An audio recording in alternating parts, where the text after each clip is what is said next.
नमस्कार मंडळी, मी श्रद्धा राणी पवार शब्दसंवादच्या ह्या व्हिडिओ सिरीजमध्ये तुमचं खूप खूप स्वागत करते, जिकडे मी पुस्तकांविषयी खूप साऱ्या गप्पा मारत आहे.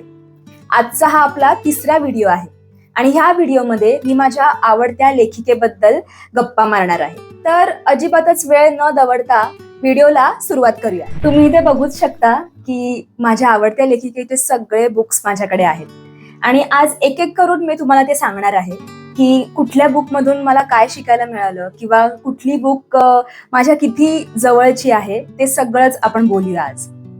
प्रीती शेनॉय ह्या माझ्या आवडत्या लेखिका आहेत. आता तुम्ही म्हणाल की अरे हिची आवडती लेखिका आहे तर आम्हाला काय करायचंय, आम्ही का हा व्हिडिओ बघावा. मला खात्री आहे की हा व्हिडिओ बघितल्यानंतर तुम्ही प्रीती शेनॉयचं एक तरी पुस्तक विकत घ्याल आणि ते वाचाल. आणि तुम्ही जर अशा व्यक्ती असाल की तुम्ही कुठलंच पुस्तक आयुष्यात वाचलं नसेल तर ह्यांचं पुस्तक तुम्हाला वाचलंच पाहिजे. कारण जेव्हा तुम्ही एखादं चांगलं पुस्तक वाचताना त्यावेळी तुम्हाला वाचनाची आपोआप आवड निर्माण होते. आणि माझ्या मते पहिलं पुस्तक प्रीती शेनॉयचं असलं तर तुम्हाला वाचनाची गोडी लागेलच. प्रीती शेनॉयचं हे पहिलं पुस्तक होतं ज्याचं नाव आहे 34 बबल गम्स अँड कॅन्डीज. तर ह्या पुस्तकामध्ये शॉर्ट स्टोरीज आहेत, छोट्या छोट्या कथा आहेत. मला हे पुस्तक वाचताना खूप मजा आली होती आणि मी प्रत्येक स्टोरीला ना एक एक असं पॉइंट दिले होते की 10 पैकी मला ही स्टोरी किती जास्त आवडली आहे, म्हणजे 9 पैकी 10 दिल्यात किंवा 10 पैकी 10 दिल्यात असं मी केलेलं आहे. आणि त्यांच्या रिअल लाईफ स्टोरीज होत्या त्याच्यामुळे वाचायला खूप मजा वाटते. आणि त्यानंतर त्यांनी खूप वर्षांनी ही बुक पब्लिश केली जी फक्त ह्या पहिल्या बुकचं एक्सटेन्शन आहे. म्हणजे ह्यात त्यांनी काही स्टोरीज ऍड केल्या आणि ही रिपब्लिश केली ह्या नवीन कव्हर आणि नवीन टायटलनी.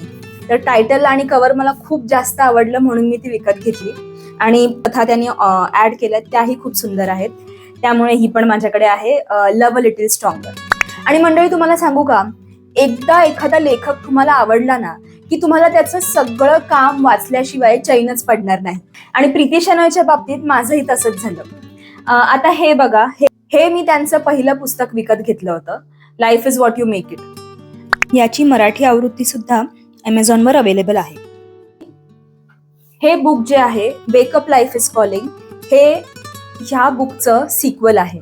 म्हणजे ही स्टोरी जिथे संपते तिथून हे पुस्तक सुरू होतं. प्रीती शेनॉयच्या सगळ्या बुक्समध्ये मुख्य पात्र हे महिलाच असतात आणि ती पूर्ण कादंबरी त्या महिलेच्या अवतीभोवती फिरत असते. पण गंमत म्हणजे हे जे पुस्तक आहे 100 लिटिल फ्लेम्स, त्यात एका 80 वर्षाच्या आजोबांची कथा आहे. आणि तुम्ही बघू शकता हे बुक किती जाडं आहे तिच्या बाकीच्या पुस्तकांपेक्षा. तर ह्याचं कारणही एक खूप खास आहे. जेव्हा तिने हे पुस्तक लिहिलं तेव्हा तिने सांगितलं होतं एका इंटरव्ह्यू मध्ये की तिच्या रीडर्सची ही डिमांड होती की त्यांना थोडंसं जास्त वाचायचं होतं. म्हणजे त्यांची अशी तक्रार होती की तुमचं पुस्तक खूप लवकर संपतं आणि त्यांना अजून वाचायची इच्छा असते. त्यामुळे प्रीती शेनॉयनी हे असं जाडं पुस्तक त्यावेळी लिहिलं होतं त्यांच्या वाचकांसाठी. तर ह्या गोष्टीची मला खूप गंमत वाटते की म्हणजे किती मोठी गोष्ट आहे एखाद्या लेखिकेसाठी की वाचकाला ते पुस्तक संपूच नये असं वाटावं. त्यानंतर येतं हे पुस्तक जे मी वाचलं आणि अगदी 2-3 पेजेस राहिले होते.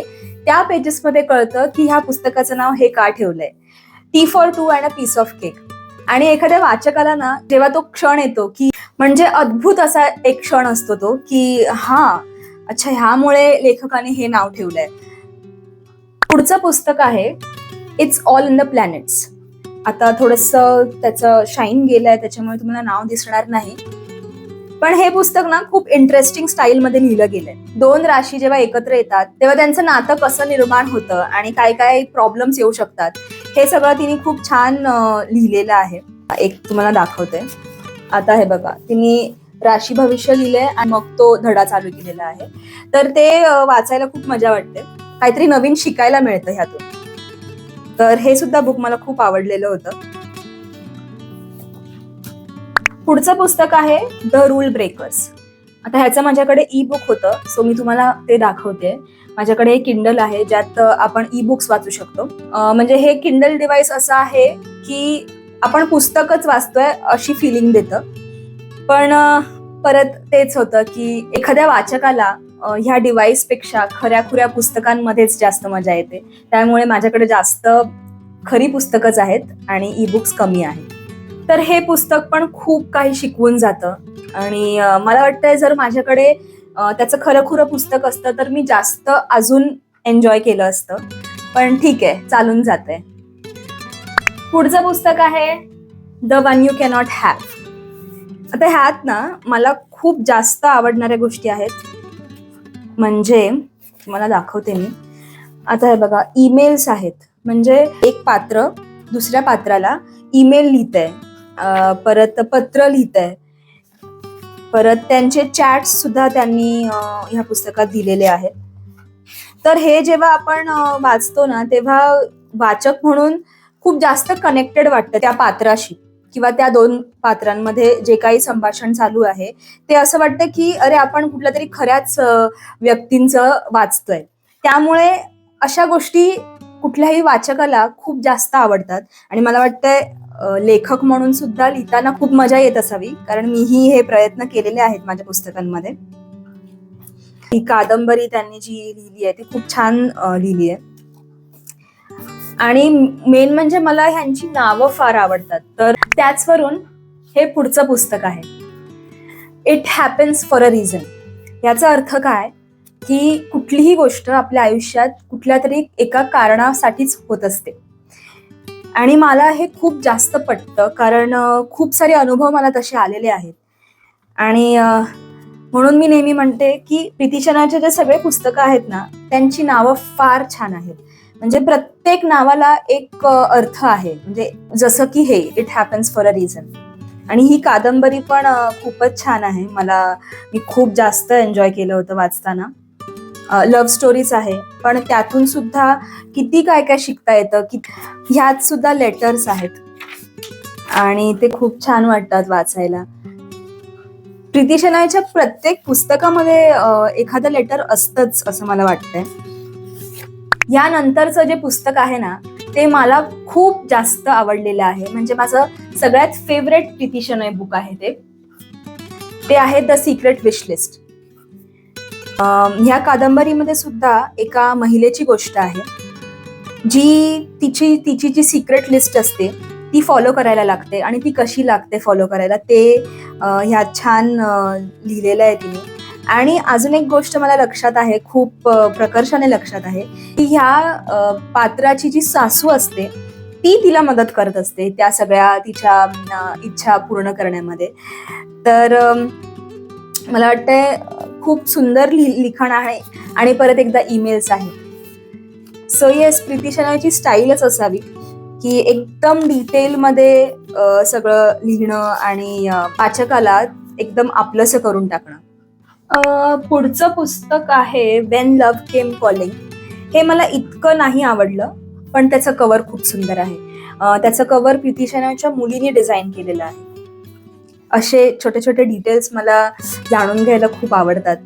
म्हणजे आपलं जी आवडती व्यक्ती असते आपल्याला त्या व्यक्तीबद्दल सगळंच असं छोटं छोटं जाणून घ्यायचं असताना त्याचप्रमाणे. आणि आताही जे चॅप्टर्स लिहिलेले आहेत ना ते असे खूप छान. आरुष नावाचं एक चॅप्टर आहे, म्हणजे जो पात्र आहे त्याचाच धडा केलेला आहे. तर ही एका प्रकारची रायटिंग स्टाईल आहे आणि त्याला असं विमानाचं चिन्ह दिलेलं आहे. सो हे असे छोटे छोटे डिटेल्स मला बघायला खूप आवडतात. तर मला इतकी आवडली नव्हती. यंग अडल्ट बुक आहे, म्हणजे यंगस्टर्सची लव्ह स्टोरी आहे. सो इतकं बाकीचे तिचे जे बुक्स आहेत, बाकीच्या ज्या स्टोरीज आहेत त्या इतक्या सुंदर आहेत की ही थोडी सो वाटली मला. परत पुढचं पुस्तकही तसंच आहे, अ प्लेस कॉल्ड होम. ह्याचंही सुंदर आहे खूप बुक कव्हर. खूप खूप मोठं होतं हे पुस्तक पण मला इतकं नाही आवडलं. पण एक गोष्ट आहे की मला ह्याची साइन्ड कॉपी मिळालेली होती. सो जेव्हा मी ऑर्डर केलं होतं Amazonवरून तेव्हा त्याची साइन्ड कॉपी, म्हणजे लेखिकेने स्वतः साइन केलेली कॉपी आहे. सो स्पेशल आहेच माझ्यासाठी ती. पुढचं पुस्तक आहे why we love the way we do. या पुस्तकात ना काही लेख आहेत जे तिने तिच्या एका फायनान्शियल क्रोनिकल म्हणून एक सदर होता त्या सदरासाठी लिहिलेल्या स्टोरीज आहेत. सो ते तिने ह्या पुस्तकात कंपाईल केले आहेत, म्हणजे एकत्रितपणे आणून त्या छापलेल्या आहेत. आणि म्हणजे प्रत्येक जो लेख लिहिला होता तिने तो इतका डीप आणि इतका पॉवरफुल आहे, इतकं शिकायला मिळतं. म्हणजे नावाप्रमाणे why we love the way we do, म्हणजे आपण जे प्रेम करतो आपल्या पार्टनरवर किंवा आपल्या जवळच्या व्यक्तीवर, ते का करतो, कसं करतो आणि त्या प्रेमातून काय काय निष्पन्न होत असतं, हे सगळं तिने मांडायचा प्रयत्न केला. आणि खूप सुंदर प्रयत्न आहे तो. कारण कधीही तुम्ही कुठल्याही संकटात अडकलात, म्हणजे तुमच्या नात्यांमध्ये किंवा लग्नामध्ये तुमच्या, तर तेव्हा एखादी गोष्ट, एखादा प्रश्न तुम्हाला पडला असेल, तर हे पुस्तक उघडून जर तुम्ही एखादा तो प्रश्न ह्यात शोधलात तर मला वाटतं नक्कीच सापडेल. आणि तो एक लेख वाचलात तर मला वाटतं तुम्हाला थोडी मदत होऊ शकते. सो मी तर खाणाखुणा सुद्धा करून ठेवलेले आहेत की पुढे जाऊन मला कधी वाटलं वाचावं असं तर मी वाचू शकते. असे मी हायलाईट वगैरे करून ठेवणारी मुलगी आहे पुस्तकांमध्ये. सो येस, छान आहे हे पुस्तक. आणि शेवटचं पुस्तक आहे ते म्हणजे द मॅजिक माइंडसेट. हे एक सेल्फ हेल्प बुक आहे ज्याच्यात एक्सरसाइजेस पण दिलेत तिने आणि अशी जागा सुद्धा सोडली आहे की आपण त्या एक्सरसाइजेस, हे बघा अशी एक्सरसाइज दिली आहे आणि त्यात आपण आपली उत्तरं लिहू शकतो. म्हणजे हे पुस्तक तिच्या बाकीच्या पुस्तकांपेक्षा खूप वेगळं आहे, कारण ह्यात काही कादंबरी वगैरे नाहीये. खूप सुंदररित्या त्यांनी सगळं समजवायचा प्रयत्न केलेला आहे. आणि परत एकदा माझ्याकडे त्यांची साइन्ड कॉपीज आहे या पुस्तकाची सुद्धा. सो येस, ही होती माझ्या आवडत्या लेखिकेची सगळी पुस्तकं. आणि मी विकत घेण्याच्या ह्या सगळ्या गोष्टीला काय इतका भर देते, कारण मी कुठलंही पुस्तक विकत घेऊनच वाचते. शेवटी रायटरचं सुद्धा पोट असतं, त्यांना सुद्धा बिलं भरायची असतात. त्यामुळे कुठलंही पुस्तक विकत घेऊन जर वाचलं तरच त्या पुस्तकाला न्याय दिल्यासारखं आहे, त्या लेखकाच्या मेहनतीला न्याय दिल्यासारखं आहे. तर ह्याच नोटवर आपण आज ह्या व्हिडिओमध्ये इथेच थांबूया. पुन्हा भेटूया पुढच्या व्हिडिओमध्ये. आणि तुम्हाला हा व्हिडिओ कसा वाटला कमेंट करून नक्की सांगा. आणि हो, आवडला असेल तर व्हिडिओला लाईक करा आणि आपल्या शब्दसंवाद या चॅनलला सबस्क्राईब करायला विसरू नका. हा व्हिडिओ पूर्ण बघितल्याबद्दल तुमचे खूप खूप धन्यवाद.